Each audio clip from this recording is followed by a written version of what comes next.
Hello and welcome to Processing the Process. I'm Sherry Muroff-Kalt, author of Portrait of an Artistic Journey, The Creative Process in Real-Life Context. This book is the byproduct of a 3-year journey with Jonathan Riddell, artistic director of Riddell Dance Theater, studying and documenting the creative process. Using Jonathan and his RDT dancers as our case study, we set out to examine the external challenges and internal struggles that impact the process of bringing a creative idea to fruition. In this case, Jonathan's work in Violent Circles, The Rite of Spring, which premiered in New York in 2013. I continued my portrait of Jonathan, documenting his development all the way through his latest initiative, Second Story Dance Project. As many of you know, I have been following the evolution of Second Story, documenting my analysis of the rehearsal process on our Process in Real Time blog and Facebook page. These platforms enable us to share this process with the creative community in real time. Since this past spring, we've been videocasting rather than using written narrative because we feel it enables you, our colleagues, to be part of the process in a much more dynamic way. So each week, Jonathan and I identify and try to make meaning of the dynamics of the most recent Second Story rehearsal, as well as Jonathan's other creative endeavors, including music composition. Jonathan and I are delighted to expand our exploration of the creative process into the theatrical realm to incorporate the artistic endeavors of director Allie Kaye Dakers. Okay. Just as we have followed the progress of Jonathan's dance and music initiatives, so too will we capture the dynamics of Allie's theater projects. Allie is a versatile theater veteran with years of experience as an actor, director, teacher, and producer. Mm-hmm. She created and runs an innovative, process-oriented theater arts program for middle school children.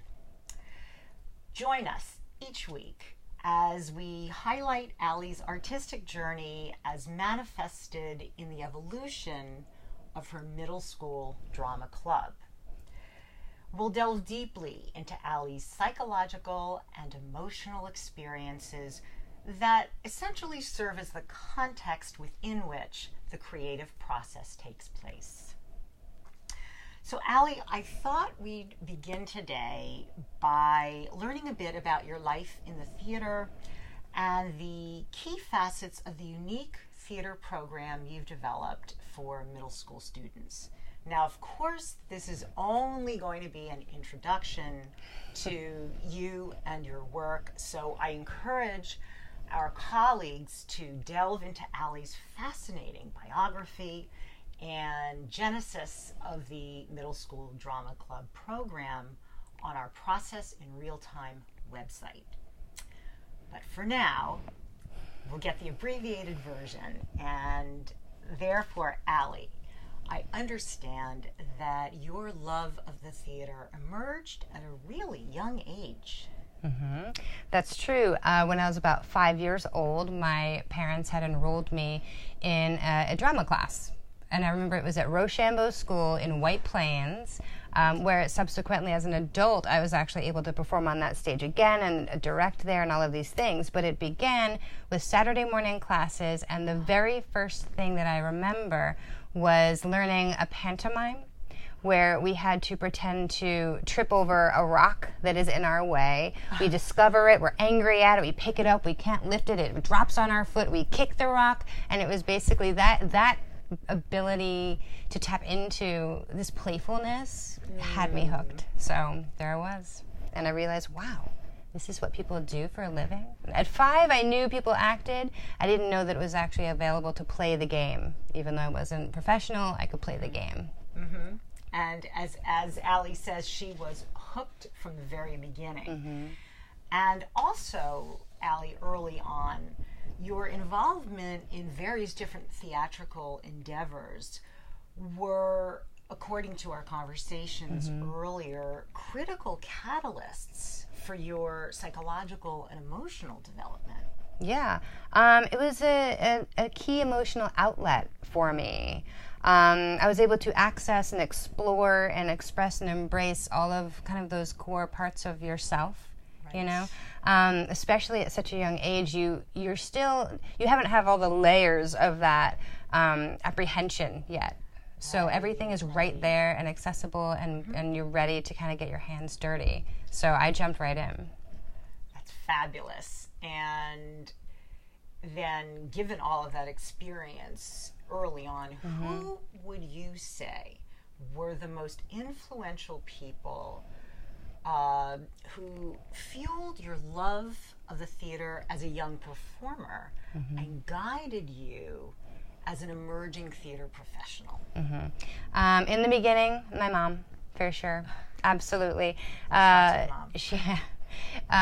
She's one of the most vibrant people that I know in my life. I'm lucky to have had, and she's in Florida. Hi, Mom. She's her celebration of her playfulness kind of rubbed off on me, and I realized, wow, this is such a bright way to live. So we would play with accents. We would be singing all day long. You know, she would have her characters, and I would have my characters, and we would just kind of go through our day like playing different people. So that was super fun. Yeah. So I learned it was okay to kind of let go. It was okay to become these other people and to see what part of ourselves are kind of reflected in that. I may not have understood that then. It was just the fun way my mom and I played and connected. Exactly. But now, looking back, I realize like what a gift that was to be able to kind of keep that playfulness. I saw it in her as an adult, and you can keep that with you if you choose to. So. My dad, of course, not so much with the accents and the playing and whatnot, but he had been at every single possible performance that I'd ever been in my entire life. He managed to make it there. He's not with us anymore, but he is with us in spirit. But yeah, he definitely, I knew I could count on him to be there. So if I knew nobody else, I knew that his face would be there. I could look out and I would find him. Yeah. And then moving through more of an academic or a professional sense, my high school English teacher and theater teacher, Neil Mendick, he's pretty phenomenal. He's not necessarily, how do you describe it? He's humble, I guess you could say. You know what I mean? And the lessons that you learn from him through deep conversation are very philosophical, very introspective. He would give you like hints, and then you would take that and think about that and go, oh, that's what he was trying to say. On purpose, he would let you kind of discover what it is he wanted you to find, which is the sign of a good teacher, by the way. So thank you, Mr. Mendick. But he really kind of helped me understand my own potential, and that there's so much more to it if you start to dig deeper and not just take it on a surface level. And then moving through to college, I would say my skills and my craft matured there. I started to really develop an understanding of technique, particularly Meisner technique, and I learned that from John Gorsak, who he taught me all of my directing background as well, and all the different nuances that fall into that. So as an actor, I started to understand process and the technique, particularly, again, Meisner technique, and that allowed me to translate that into my directing. And he's the one that showed me. He was the one that like helped me understand the bridge between acting into directing. So. And it sounds like these 4 key people really not only supported you in your inclinations, but encouraged you, scaffolded you, excited you to delve deeper and deeper and broader, and establish what has come to be an incredible foundation for the rest of Allie's career, which you're about to get a little bit of a snapshot of. In fact, Allie graduated SUNY Oneonta with a BS in theater, concentrating on directing. And during the summers and first years post-grad, Allie's days were filled with directing, performing, theater education, and advanced training in the Meisner technique. Mm-hmm. Well, a few years later, while working as a teacher's aide in an elementary school, Allie was invited to participate in the Metropolitan Opera Company's residency at this particular school. Allie, I understand that this was a major, almost turning point in your career. How did this become a key formative experience in your professional development? Mm-hmm. This, I would say, was that crux of where I took what I knew and I loved, and then how do you learn to take that into a professional environment? And again, working with kids, it's got its own flavor, its own sort of situation there. I would say that classroom management and organization, how do you actually go from herding kittens into a functioning production? Exactly. How to introduce new material.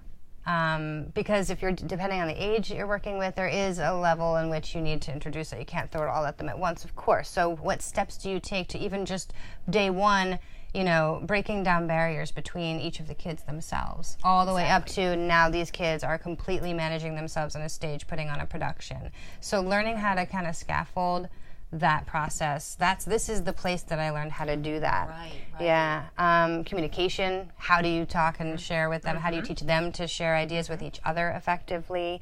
And creating a sense of ownership in the kids. This particular group was about creating original work, and so I was able to firsthand observe professionals, very good professionals doing what they do best. Yeah. And how do you give room for the work to grow without defining it yourself as the adult or as the facilitator?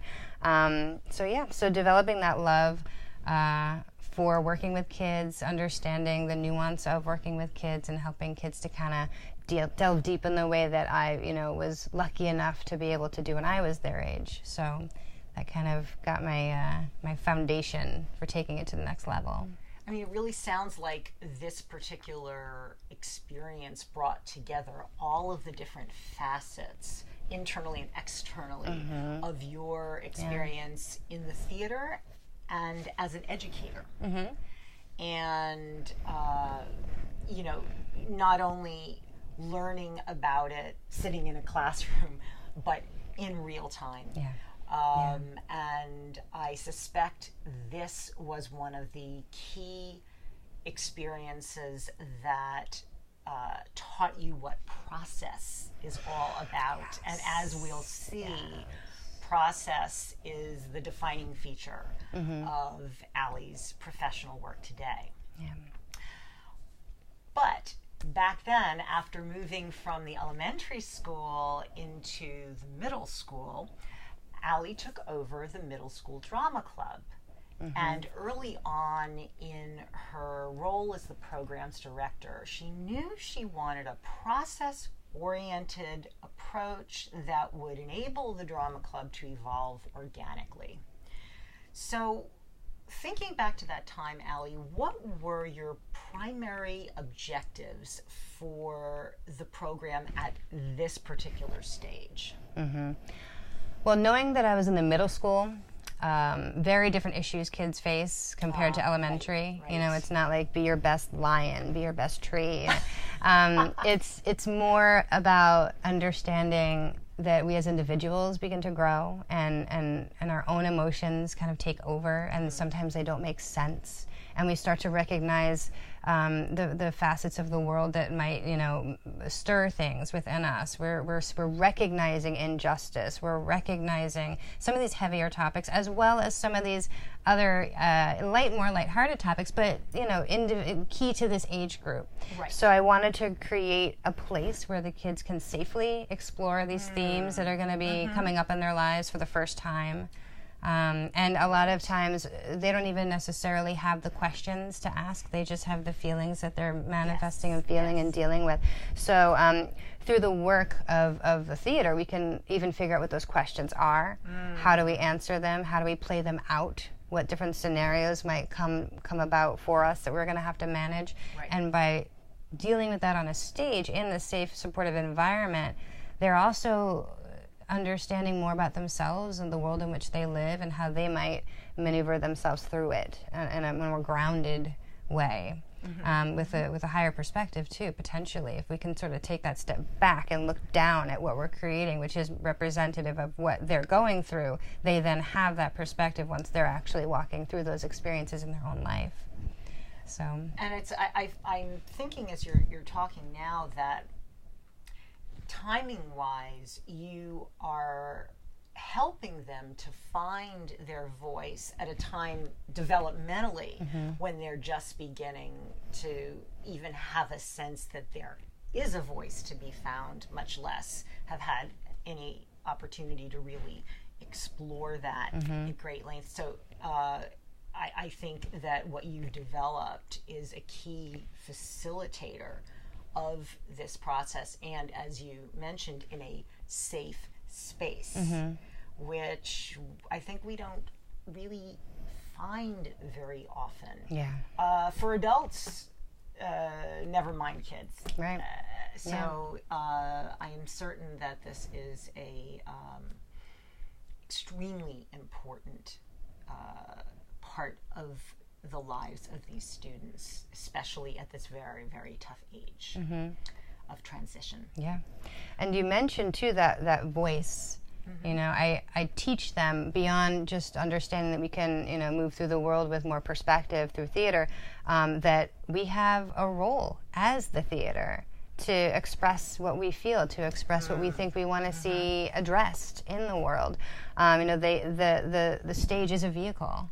That's right. You know, it's a vehicle that they can express the messages, you know, that they have, that they so desperately need to get out there, as we all do, you know, and they learn how to take ownership of those messages, of those themes, and effectively communicate them, you know, and being playful at the same time, you know, in terms of how they come about through the work, through the process. You know, it's not just, we have a voice, let's use it. No, it's like, okay, now let's creatively, artistically cultivate this and shape this, and how do we want this to look? How do we want this to feel? What's the mood, the essence of it, beyond just the meaning of it?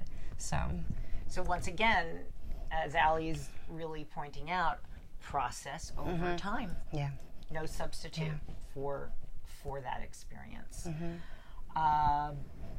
Now, after a period of time focusing on your professional development in childhood literacy and theater education, you gradually molded the program into its current incarnation, which Allie calls From the Page to the Stage.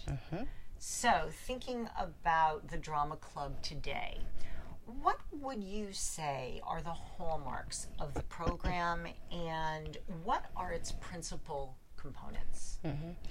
First and foremost, it's student-driven. So the kids are writing, they're directing, they're understanding what the process of production really is. They're also designing their own pieces if there is any sort of need for that. I love the kid touch. A big, huge production is fantastic, but I love too when, you know, things are spelled incorrectly on like a bus that they've created. You know, the kid touch is so important to me at this age, because it does create that ownership. And authenticity. Absolutely, yeah. And they get their hands dirty, and that's what it's all about. You know, you have to be able to delve deep, take those risks, you know. In addition, we also have a foundation of commitment, focus, respect. It's actually a motto that we do carry with us. We don't necessarily like wave a flag chanting it, but we have, you know, we introduce the year with that. We bring it up throughout all the different games we play. How to, you know, which of our, you know, 3 elements might this game represent? Some kids like, focus, you don't want to get hit in the head with the ball. Like, good, yes, exactly. You know, it can be as simple as that, but we do reflect back often on those 3 tenets of commitment, focus, respect. And you can see the development throughout the year, how that shapes the group as a whole In the beginning, it's a bunch of kids that are there because they think they like theater, they like to sing, they like to move around. Maybe they like the glory of it. You get those kids too, which is great. But by the end, there is no star. Everybody is looking out for each other. We talk and I explicitly teach how to communicate respectfully under pressure, because when they are backstage and they're backstage on their own, and someone forgot something and something's over there and it really should be over here, we learn, how do we say, I need that, without necessarily causing, undue tension backstage, so the kids that don't get thrown off their game, and they learn how to really solve a problem rather than just say, oh no, this was supposed to be here, and blaming somebody, because we know that doesn't serve any purpose. Lastly, we have, in terms of the structure of the program itself, we hit up just about every facet of the dramatic arts that's appropriate at this age. We begin the year with ensemble building, improv skills, learning the basic locations on the stage, all of that, your basic theatrical skills. We then, which generally we also work with creating characters and building context. So we'll have some games where I'll, give them some cards that have different various simple, a doctor, a nurse, a clown, and these three people, they have to come up with a location themselves, and then they have to construct the scene in a short amount of time and ready to turn that around and perform that for their peers as well. Wow. Yeah. And at the end of every time we have scene work like that, we do critique. We do analysis, critique, and compliment. Those are the three things I like to do. So the kids, whatever it is we're focusing on at that time, at this level of study, maybe we're just talking about setting. And we'll be like, well, what did the characters do to help show setting? And then, so we would analyze that, we would critique that, maybe one thing they could have done better, something they could have done differently, and then we compliment. What is the good stuff that we're seeing here? So that would be how we reflect on the work that we do at that stage. And then as we move through the year, the next stage is stagecraft. So we understand, all right, let's figure out now, how do we make these stories that we're creating come alive with the elements of the theater. So we'll study professional work, we watch a lot of videos, we talk a lot about the different elements of stagecraft and how each of those things bring the story to life. And they get a chance to get hands-on practice and hands-on work as well. So, and we have a lot of different games that help shape how they learn backstage skills. We call it Techie Olympics, and I have different games set up, designed to teach them specific skills of running a show backstage. After that, we move into advanced acting. So we get more into like objectives and tactics and obstacles and what exactly is my character trying to do here, and what's in my way, what will I overcome? How, as an actor, do I stay open to the next moment? Because all of acting, not all of acting, but much of acting is the reaction part of it. And how do you give enough for your partner to then be able to receive that, to give you something back? So we work on that relationship at that stage, delve a little more deeply in how actors work together to kind of bring each of their characters in the story out. We also begin with that higher level of understanding. We begin the playwriting process. Yeah, and this is where things get really juicy. So the kids, we have a pitch meeting, and the kid, this is again middle school, so it's 11 to 14-year-olds. Very interesting ideas you're going to get out of that age group. We have the big long table like you might at any writer's room, and the kids that have ideas, even if it's just a little nugget of an idea, they have to come on up to the head of the table. Everyone, respectfully is listening, and the kid will pitch their idea, whether it's just an idea, like I think we should have something like this, or they have an entire scene that they've already sort of written, constructed, shaped out enough where they're like, all right, here's the scene, and they have it all ready in their minds, and the kids, they respond. They ask questions to ask that person pitching to flesh it out. Tell me more. What else are you seeing? How is this possible? What problems might we have? What's really realistic here? Versus, we can't necessarily have like kids flying. Maybe not currently. Maybe one day. But we work in a not bare bones, but we work in an arena that they themselves really truly can construct, so that we don't have necessarily adults pitching in solving their problems. We want them to be the ones. So as they come up with ideas, they also need to think about, all right, what's really in my reach that I can pull off successfully. And then we do take it far. We will take it to the highest limits, and then we learn how to scale back to what we can successfully create. Yeah. And we learn about the cutting room floor, which is perfectly part of it. That builds resilience. We understand not every idea is a good one, and that's okay. And that's perfectly fine. And we go into writer's mode, and we have specific meetings where kids are gathering and just coming up with the ideas, fleshing out scenes. The thing I love about this program and the way that it has flowed the past few years is I haven't had like any petty fighting over who's going to be what or they actually are like, make sure everyone's in this one. This one should be a full cast one. Go get so and so. This one person's not in here yet. So they really do look out for each other. Not every scene has every kid in it, but if someone has an idea for a full cast or full ensemble scene, I have witnessed they make sure that everybody's included. If they don't want to be in it, they still ask, and they say, just making sure, okay, we're going to continue. And not everybody has to be part of the writing team of a particular scene either. And even within the writing teams, we might have a head writer of a scene where the other kids writing will refer back and say, this was your idea. Is this cool with you? Does this flow in the way that you're seeing it flow in your mind? And it's really, that's been, I've seen more of that in the last maybe 3 years or so really start to develop. And I'm really, really pleased when I see that. Because the collaboration, that's why I'm doing this, is to see how I can, help the kids understand that these artistic journeys, they don't happen, this style doesn't necessarily happen alone. You have to be able to depend on others. You have to be able to have the confidence and the security to ask for help, and to also be comfortable and recognize when your idea isn't going to necessarily move to the final product. And that's okay, because there's other places where your work was going to shine or your efforts are going to shine. So they develop that understanding. And with all of that, with all their scripts and the writing conferencing that I do with them to help them flesh things out and to tighten things up and ask them the questions where I see, issues or problems structurally in their work, then once we have our final products, we take it to the stage for the production process. Yeah, and they then start to design and direct. We have like a master class on directing, which falls very much in line with the discussion simply of how do you talk to people respectfully, which is kind of what that is, because that's a huge part of directing. You want your actors to trust you, and these kids are all peers. They're relatively the same age, but at some point throughout the process, every single one of them is going to be a leader, and every single one of them is going to need to follow a leader. Right. And so they learn both sides of that. And by the end of our final dress rehearsal, they have pulled it all together. We have kids who've designed their own lights, who've figured out what music and what sound effects they want to have.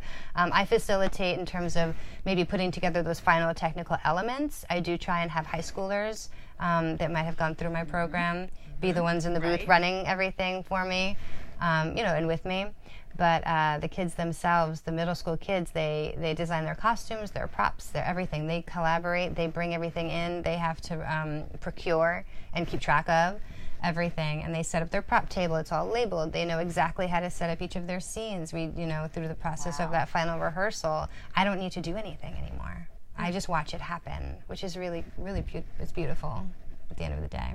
Well, I think it's interesting. A couple of things that you said set off some ding-dings in my mind, and certainly I think that you have meticulously created a context within which these kids can feel empowered to be able to take ownership so that it is a student-centric endeavor. But that starts with you, I believe. Similarly, from your descriptions, these kids truly internalize those key tenets of commitment, focus, respect, and how to work collaboratively. That it's not just a slogan, it's not just something they repeat back to you, but in fact they embody it in their day-to-day interactions with one another. And finally, you use the term, they learn that it's okay if something doesn't work quite right, if things didn't play out as they had originally imagined, so on and so forth. And again, I have to imagine that does come back to the environment you have created, where it's safe to take risk. It's safe to put yourself out there. You don't need to emerge fully formed, because of course no one can, in truth. But I think implicitly, at the very least, if not explicitly, you make that clear. And it will be very exciting, I think, for us to see that in action as we progress moving forward.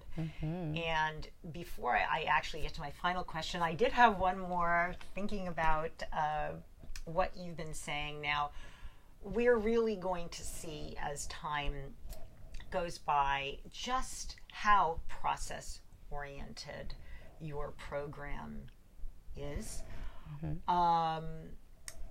But something that struck me in our conversations was that despite all of this structure and the very specific and highly detailed components of the program, because you go very broad and very deep, and yet you've always managed to stay true to a central belief, which is that this must be run in a process-oriented fashion.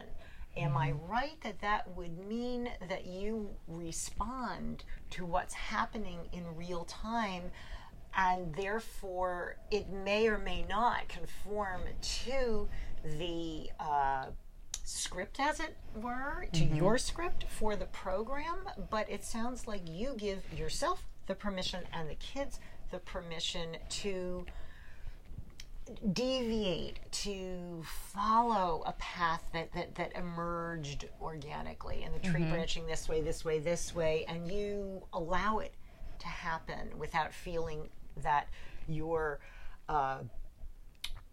curricular plan is being disrupted. Am I right about that? Yeah, you are. You're absolutely right about that. I start our first meetings with literally telling them, I have no idea what's going to come out of the end of this year, but I know it's going to be amazing. I know we're going to feel passionately about it, and I know we're going to believe in this work that we're creating. But I literally tell them, I don't know what's going to happen. I know that I have a plan. I know that I have some things we're going to learn, and these are the things we're going to learn, and who knows what you're going to do with that. But that's the whole point. You know, we work organically, and like you say, from the day to day, the weeks to weeks. If I have to, I had last year. I had some students get really hooked on an idea for a scene. There were a couple of twins in the cast, and so they were like, "All right, we have to use this." I'm like, "Absolutely, we have to use this somehow." And I think the writing of this scene may have taken like a month. I was like, "Kids, we gotta put on the stage." So we had to sort of really figure out how can we cut some things, what can stay, what can go. I know that you loved the scene, but how do we deviate? How do we move? Because we literally don't have the time anymore. This is such a great idea. We're going to get on the stage. And yes, it's not exactly as you had thought it to be, but it did end up being pretty fantastic. And it was stronger at the end because a 20 minutes scene is a long scene. So we found the good stuff and made that really strong. Right. But yeah, we definitely do deviate. Some things take longer, some things don't take as long. We never really know what it's going to be in those different areas. Right. And we roll with it. We learn to roll with it. We learn to kind of be organic and open and, allow ourselves to follow wherever it leads us. And me, Allie, how important I feel that is in general in one's life, to really be able to be grounded in your authentic core and listen to what bubbles up from it, and allow yourself to meander as it dictates, and that there's no way that we can know that in advance. So that's true. So these are very, very important life lessons that they are beginning to take in and really understand in their bones at this early age. That's how we end the program in the spring. After our performance, we share often. We have a lot of reflective time. We have a lot of time where we're doing some meditations in the beginning just to kind of center our energy, things like that. I mean, just small minute or two grounding exercises, things like that. But at the end of the year, I ask them, what is it that you got out of this? And we all share. Everybody has a different answer, but we bring it back to the motto, and I remind them how this can carry off the stage. It transcends that, and we talk a little bit about that. And their answers prove to me that they're definitely engaged, and the ownership of their work gives them that sense of pride and that sense of necessity to kind of be true to themselves and true to their work, and that it does matter. Like, what we do matters, whether it's on the stage, off the stage. This is a microcosm of that understanding, what carries out for them. So exactly. Well, ladies and gentlemen, we're about 2 weeks away from the first meeting of the Middle School Drama Club for the 2018-2019 season. So I was hoping as a little sneak preview, even though this is probably a hard question to answer. Allie, even though you've outlined to us many, many facets of the program, and I'm sure each one is very, very special to you, is there any one in particular or a couple in particular that you're really looking forward to this season? Every year I really love seeing my kids return, especially the 6th graders returning as 7th graders, because it really is a big leap. 7th to 8th is not as much of a leap in terms of that maturity and the work and the type of work they like to do. But I really love to kind of reconnect with the kids after their first year, because they come in raring to go.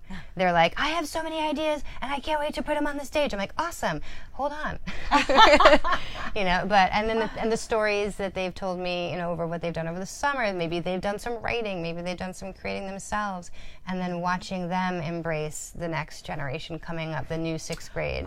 That's pretty amazing to see them start to talk about, without me having necessarily to share the details. I overhear the conversations during little breaks and stuff where they're talking to the younger kids about what's to come. And to feel that energy is really pretty amazing. So that's my favorite part of the start of every year. So. Well, we're going to check in with Allie after the first meeting when we do our next videocast, and let's see if the way in which it played out is similar to what you just described. So we look forward to sharing Allie's artistic process with you as it plays out in the day-to-day, moment-to-moment dynamics of the drama club. And Allie, we thank you so much for sharing all of this with us so that we, our colleagues, and myself, we gain a much greater understanding of process and being able to evaluate any kind of phenomenon in context. So stay with us for the process. We look forward to seeing you next time, and we thank you so very much for joining us for our wonderful introduction to Allie Kaye Dakers. Thank you so much. Bye-bye.